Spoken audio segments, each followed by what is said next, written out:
Hi student, आज हम लोग प्रॉब्लम सॉल्व करने वाले हैं जो कि सॉल्यूशन के कुछ बेसिक कॉन्सेप्ट पे, जैसे कि मोलरिटी, मोल फ्रैक्शन, मोलरिटी। तो ये किस तरीके से हम क्वेश्चन को सॉल्व करेंगे उसको हम लोग देखते हैं इस वीडियो लेक्चर में। और इसके जो बेसिक कॉन्सेप्ट है, इसके पहले वाले वीडियो लेक्चर में मैंने मोल फ्रैक्शन क्लियरली डिफाइन किया, मोलरिटी डिफाइन किया। मोलरिटी में और क्या, m1v1 is equal to m2v2, m3v3 is equal to m1v1 plus m2v2। ये कैसे आया, ये सब मैंने डिफाइन किया हुआ है आपको। और हमने मोलरिटी को डिटेल में पढ़ा था। तो अब जो है इस पर्टिकुलर टॉपिक्स जो कि हम पहले ही डिस्कस कर चुके हैं, उस पे आज हम लोग क्वेश्चन सॉल्व करेंगे। ठीक है, तो first question is calculate the molarity and mole fraction.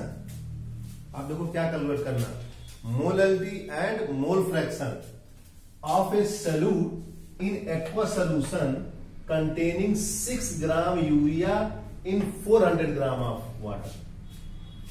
6 gram urea है, 400 ग्राम ऑफ वाटर। तो सबसे पहले सॉल्व करने से पहले किसी भी क्वेश्चन को आप फार्मूला लिख लें।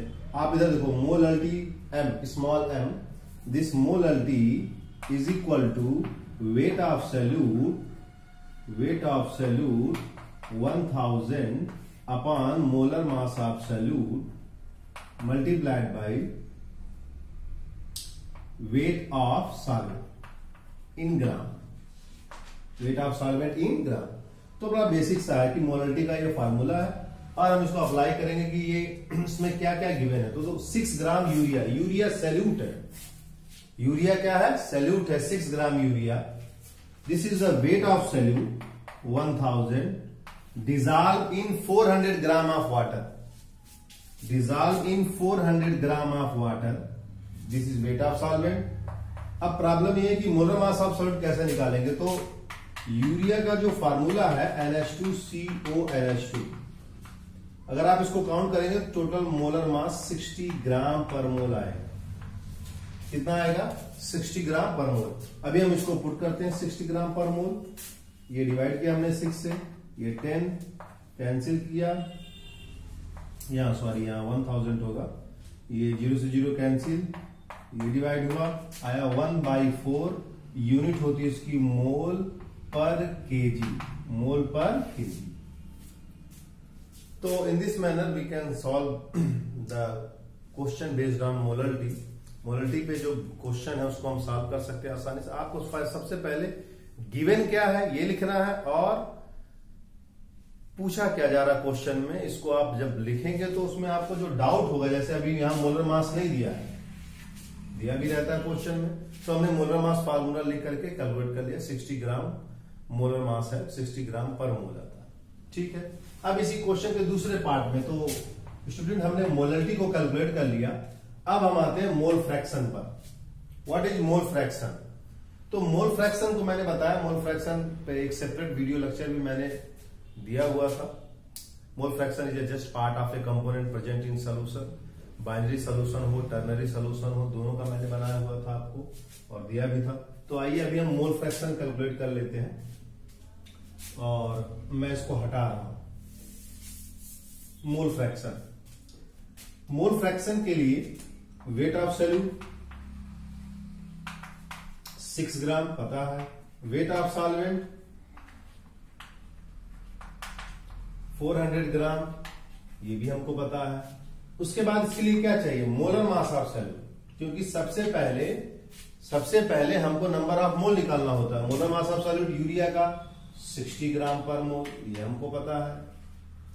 दूसरा जो कंपोनेंट इसमें है वो है वाटर, तो molar mass of water solvent है ये 18 ग्राम पर मोल, ये पता है। अब हम क्या निकालेंगे, इसको हम कंपोनेंट ए मान लेते हैं, इसको कंपोनेंट बी मान लेते हैं। अब हम निकालेंगे Na, this is number of mole of solute. तो 6/60 डिवाइड करेंगे, दिस इज 1/10 ग्राम, 1/10 मोल, ये आ गया number of mole of solute. बहुत सिंपल से सिंपली हम इसको कैलकुलेट कर सकते हैं, कोई डाउट नहीं है इसमें। 1/10 आ गया। Similarly, number of mole of B is equal to weight of solvent 400 gram divided by molar mass, because other component is water, यहाँ aqueous लिखा है, इससे हमको पता चलता है कि ये वाटर है दूसरा कंपोनेंट। तो अब हम जब इसको डिवाइड करेंगे 2, 9, 2, 200, यहाँ आप डिवाइड करेंगे 92, 292, 2.22, तो डिवाइड करने पे हम देख रहे हैं 22.22, ये रिपीटिंग नंबर है, ये मोल आ रहा है। क्लियर है? तो इसमें कोई दिक्कत नहीं है, और ये value 22.22 mole number of mole of component B हमने कैलकुलेट किया, जो कि सॉल्वेंट है। अब मोल फ्रैक्शन निकालने क्या करना है हमको, XA is equal to NA upon NA plus NB। XB equal to क्या करना है, NB upon NA plus NB। अगर आप नहीं चाहते तो XA निकालने के बाद XB कैलकुलेट करने के लिए 1 माइनस XA कर देंगे, 1 माइनस XA आप कर देंगे, आसानी से आपको आंसर मिल जाएगा। तो इस तरीके से हम मोल फ्रैक्शन भी कैलकुलेट कर सकते हैं। आप वैल्यू यहां पुट करेंगे, उसमें कोई दिक्कत नहीं होगी। ये 1/10 हो गया, ये 1/10 और ये हो गया 22.22। तो 1/10 को हम जो है 0.1 लिख सकते हैं। मैं इसको सॉल्व कर दे रहा हूं यहां पर, 1 minute. This is XA and A upon NA plus NB is equal to 1/10 है, तो 1/10 है, ये 0.1 हो गया, 1/10 ये 22.22 हो गया। तो इस तरीके से ये 0.1 अपॉन 22.32 हो गया। ठीक है, तो अब हम इसको लिख सकते हैं, अगर आप डेसिमल है दोनों पॉइंट पर आप हटा दें तो इसको 10 अपॉन 2232 लिख सकते हैं। ठीक है, सेकेंड कंपोनेंट XB निकालने के लिए हम 1 माइनस XA कर देंगे, और आसानी से हम इसको क्या कर सकते हैं, कैलकुलेट कर सकते हैं। क्लियर है? तो मेरे हिसाब से ये फर्स्ट क्वेश्चन आपको क्लियर हो गया होगा।